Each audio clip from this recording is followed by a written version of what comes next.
Искал подходящий момент для перестроения, но так его и не нашел. Лада Приора на полном ходу въехала в автобус на проспекте Имашева. Водитель легковушки свою вину полностью признал и рассказал, что причиной аварии стала его невнимательность. Почему мужчина не заметил перед собой стоящую многотонную машину, расскажет Рамиль Шайдулин.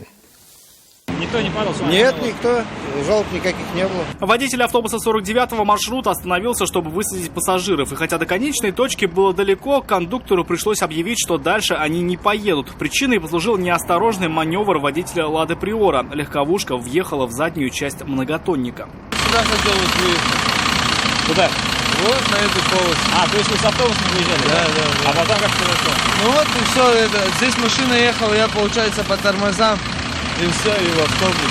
Водитель «Лады» признался, что авария произошла по его вине. Он пытался перестроиться с автобусной полосы в соседний ряд, но из-за плотного потока машин сделать этого не мог. Пока смотрел по зеркалам и пытался выполнить маневр, не заметил, что перед ним стоит автобус. Как итог, легковушка серьезно повредила себе переднюю правую часть и не могла двигаться самостоятельно. Пришлось вызывать эвакуатор. Сам водитель не пострадал.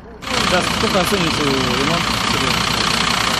Не знаю, тысяч, наверное, 20. Оплачивать ремонт мужчине придется из своего кармана. Повреждение автобуса должна покрыть его страховка. Рамиль Шайдулин, Айрат Назипов, Константин Бушуев. Вызов 112.